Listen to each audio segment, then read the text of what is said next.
Students, balanced and unbalanced forces का एक बहुत अच्छा एग्जाम्पल है हमारे पास, and that is tug of war. आप लोगों ने एक गेम देखा होगा जिसमें दोनों तरफ से दो टीम होती हैं और एक रोप होती है जिसको खींचते हैं। अगर दोनों ही टीमें सेम फोर्स अप्लाई करती हैं तो उस रोप के प्लेस में कोई मूवमेंट नहीं होता है, लेकिन अगर एक टीम ज़्यादा फोर्स अप्लाई करती है, दूसरी टीम कम फोर्स अप्लाई करती है, तब क्या होता है, जो बीच का रोप होता है वो जिस तरफ ज़्यादा फोर्स अप्लाई हो रहा है वहाँ पर चला जाता है और वो टीम विन कर जाती है। Now the next topic of this lesson is classification of force.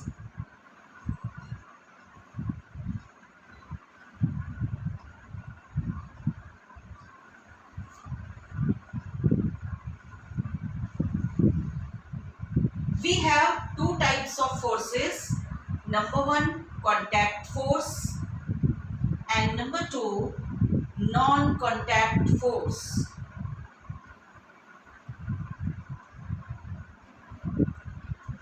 Contact force, जैसा कि हमें इसके नाम से पता लग रहा है, कॉन्टैक्ट फोर्स। सबसे पहले हम कॉन्टैक्ट फोर्स पढ़ेंगे। अगर हम किसी चीज को उठाना चाहते हैं, पकड़ना चाहते हैं, तो हमें उसको फिजिकली कॉन्टैक्ट करना पड़ेगा, टच करना पड़ेगा। अगर हम उसको फिजिकली टच नहीं करेंगे तो हम उसके ऊपर फोर्स अप्लाई नहीं कर सकते। चाहे हमें बॉल को फेंकना है, बॉल को पकड़ना है, बैट से बॉल को हटाना है, कोई भी काम करना है, बकेट को उठाना है, ग्लास को पकड़ना है, हम जब तक उसको नहीं पकड़ेंगे, उसको फिजिकली कांटेक्ट नहीं करेंगे, तब तक हम उसको नहीं फोर्स अप्लाई कर सकते। Contact force is of two types. Number one, muscular force. जब हम अपने मसल्स को अप्लाई करके, मसल्स के फोर्स से पुल या पुश करते हैं, then it is called muscular force. जैसे हम किसी चीज को खींचते हैं, किसी चीज को पुश करते हैं, किसी चीज को उठाते हैं, किसी चीज को दबाते हैं, किसी बॉल को किक करते हैं, तब ये सब हमारी मस्कुलर फोर्स है। क्योंकि इस फोर्स को अप्लाई करने के लिए हम अपनी मसल्स की पावर को यूज कर रहे हैं, हम अपने मसल्स के फोर्स को यूज कर रहे हैं, so it is called a muscular force. Number two is frictional force.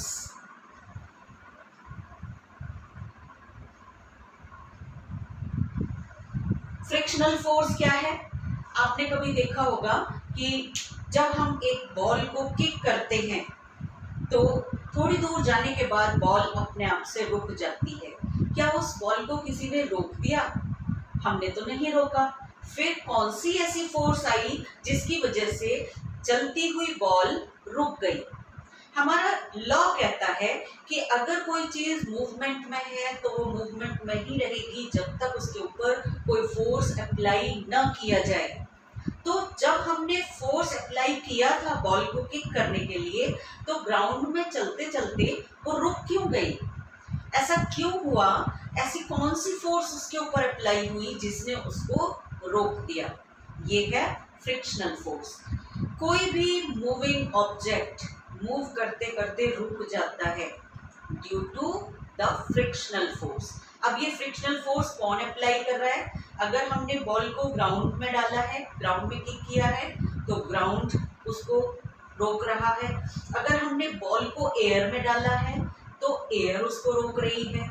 अगर हमने बॉल को पानी में डाला है तो पानी उसको रोक रहा है।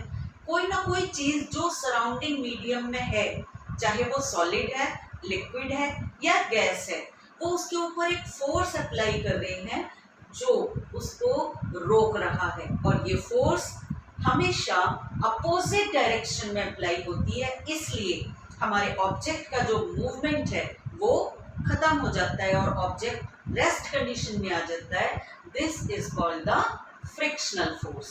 कोई भी चलती हुई चीज अगर रुक जाती है जब हमने कोई फोर्स अप्लाई नहीं किया उसके ऊपर, तो उसके ऊपर सराउंडिंग से फोर्स अप्लाई हुआ है और this force is called the frictional force.